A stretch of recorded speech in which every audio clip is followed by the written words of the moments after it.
When Frankish envoys who were used to this rigid top-down feudal hierarchy asked the Vikings who their lord was, they got this famous defiant reply. "We have no lord, for we are all equal." Exactly. Rollo was a war leader, maybe a jarl. He was respected for his ability to win battles and divide the plunder fairly. He wasn't a divinely sanctioned feudal superior. His authority came from consensus and military success, not from birthright or a royal grant, at least not yet. And this kind of power is almost physically manifested in the legend of Ganger Hrolf, Rollo the Walker. The stories about his size seem designed to emphasize that he was, I don't know, almost too large for the known world. That's the cultural function of that legend, for sure. The 13th century sagas are very literal about it. They claim he was so large or heavy that no horse could carry him, which forced him to walk. Danger. And Dudo, writing earlier, has a slightly different take. He modifies it a bit. He suggests that Rollo walked because he couldn't ride due to old age or maybe an injury. But regardless of the literal truth, the epithet underscores his physically imposing nature. He's this massive warrior whose sheer presence commanded awe. He's a figure of mythic strength, a towering, unstoppable force marching across the landscape. And that reputation must have been a key factor in the eventual Frankish decision to negotiate rather than keep fighting. I think so. They were facing an overwhelming, almost legendary military leader. They had to realize that military opposition just wasn't working. Charles the Fat's strategy of paying them off had failed. Spectacularly, and continuous fighting was devastating the Frankish economy and population. It became clear that the Viking problem couldn't be solved by just throwing silver at it or by constantly fighting them. They needed a paradigm shift. And that strategic pivot, that moment of radical political invention, leads us right to the pivotal year of 911 and the Treaty of Saint-Clair-sur-Epte. This is where Rollo the Pirate becomes Rollo the Princeps. This is a landmark moment in the history of Western Europe, not just Normandy. The man making the deal was Charles III, also known as Charles the Simple, the king of Western Francia. And he was, as the sources say, bedeviled by these constant raids. Utterly. After a small Frankish victory near Chartres led to a pause in the fighting, a window for negotiation opened, and Charles decided to adopt this radical new policy of co-option and conversion. If you can't beat them, join them. Or rather, make them join you. Turn your biggest threat into your most reliable defender. It's an act of desperation, born in necessity, but you're right, it was also incredibly shrewd political thinking.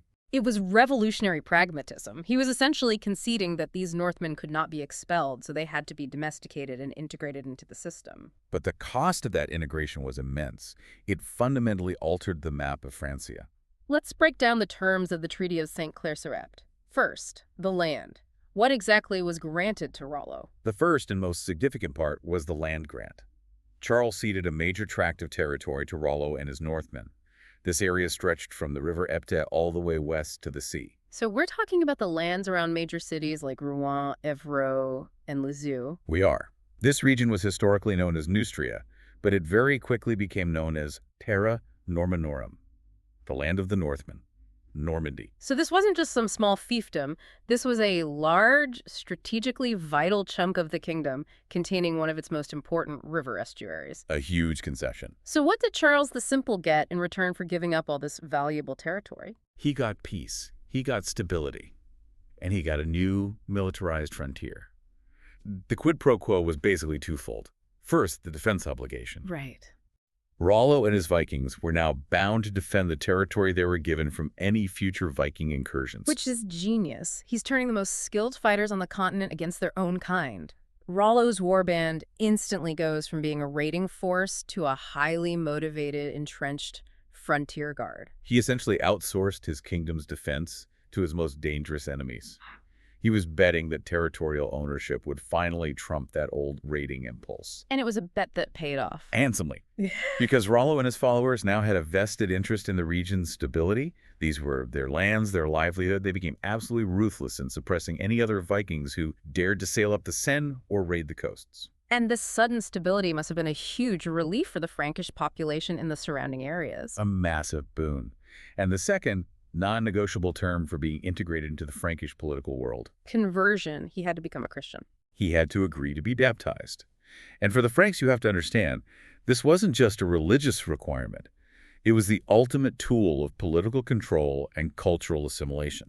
A pagan prince is an existential threat. But a Christian prince, even volatile one, can be absorbed into the network of bishops, oaths, and feudal obligations that held Frankish Europe together. This was completely non-negotiable for Charles the Simple. Okay, so the treaty is signed, the land is granted. Now comes the act that formalizes Rollo's acceptance into the system, the performance of homage. And this ceremony, which we kind of take for granted in feudal history, must have been absolutely monumental for a Viking leader. Monumental and, by Viking standards, humiliating. Homage required the vassal to kneel, place his hands between the hands of his lord the king, and swear fidelity. For a man whose followers proclaimed we are all equal, this was an unprecedented act of submission. The chroniclers make a huge deal of it. They emphasize that neither his father nor his grandfather had ever done for any man. He was crossing a massive cultural boundary. He was accepting the entire Frankish framework of submission. But Rollo, being Rollo, refused to perform the final, symbolic act of complete subordination. Ah, yes, the legendary refusal to kiss the king's foot. The Frankish nobles insisted that to complete the ceremony, Rollo had to kiss the foot of King Charles the Simple. It was a gesture signifying the vassal's abject loyalty. And Rollo just says no. He flatly refuses. He proclaims, "Never will I bend my knee before any man, nor will I kiss the foot of any man." So he finds a loophole. He gets a proxy to do it, making the ritual submission while simultaneously undermining its sincerity. He does. He orders one of his own men to perform the act for him. And this man, who is equally proud and unaccustomed to these rituals, instead of, bowing respectfully, He just grabs the king's foot. he seizes the king's foot, lifts it violently up to his mouth, and causes Charles the Simple, who was seated, to tumble backward right off his throne. You have to imagine that moment. The mighty Frankish king sprawling on the floor because of the cultural defiance of this supposedly subordinate Viking. It must have been electrifying. It perfectly captures the tension of the whole treaty. Rollo accepted the legal necessity of the relationship. The land and the status were worth the oath. But he performed the submission with this open contempt. It demonstrated that his true power lay not in his vassalage, but in the strength of his own warband. He was establishing a new power base, but on his own terms. He was integrating into the Frankish system while still retaining his unique, fierce identity. And that defiant spirit would become the hallmark of the later Norman dynasty. It's a foundational myth for the Normans, isn't it? It shows that while they may have adopted Frankish customs, they never forgot their independent, militaristic Norse origins. Exactly. They were vassals, but they were always the most powerful and defiant vassals in all of Francia. Okay, so the treaty is sealed. Rollo has his land. Let's move to the next stage. The transformation into a legitimate Frankish ruler. The conversion to Christianity happens around 912. Yes, the conversion was swift, and it was necessary. Rollo was baptized, and he took the Christian name Robert. Which was a very political choice. A key political move. Robert of France, who had actually led the Frankish army to victory against the Vikings at Chartres, stood as his godfather. This act gave Rollo immediate legitimacy and powerful political ties within the high aristocracy. So taking a Christian name and adopting a powerful godfather wasn't just religious, it was a complete political rebranding. You can't really negotiate with bishops or marry into local noble families if you're a pagan raider named Rolf. Precisely. It was Rollo shedding the identity of the outsider threat and starting the process of becoming an integrated Frankish prince. The Franks had this long tradition, going all the way back to Charlemagne, of using Christianity as the foundation for political loyalty and social order. And Rollo understood he needed that framework. He understood he needed it to maintain long-term authority over both his Norse followers, who were converting with him, and the existing Frankish population. Now, let's clarify the nature of his rule. We call him the founder of the Duchy of Normandy, but his contemporary title was actually something much more modest, wasn't it? It was. First and foremost, Rollo was the Count of Rouen.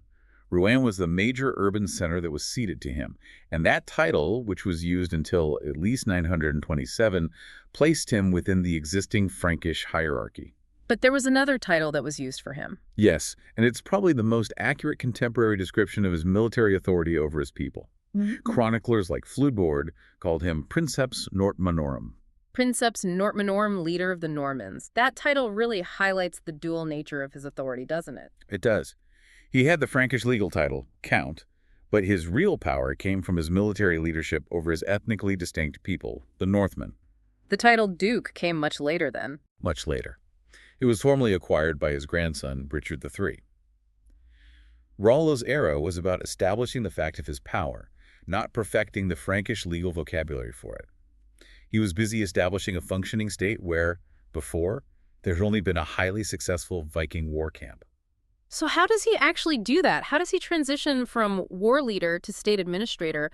What concrete examples do we have of him exercising these constructive political skills that historians credit him with? The primary mechanism was an immediate and strategic reversal of Viking policy when it came to the church. Okay. Previously, Rollo's men had destroyed monasteries and churches for their portable wealth. After 9/11, Rollo becomes the great restorer. He starts devoting resources to rebuilding the cathedral at Rouen and restoring the monastic properties around it. So why this intense focus on rebuilding the very infrastructure he and his men had spent years demolishing? Pure pragmatism. In Francia, the church held immense secular powerland, law, moral authority, and importantly, a literate administrative class. Right, they were the ones who could read and write. By controlling the archbishops and restoring ecclesiastical property, Rollo gained access to the church's entire administrative and legal framework.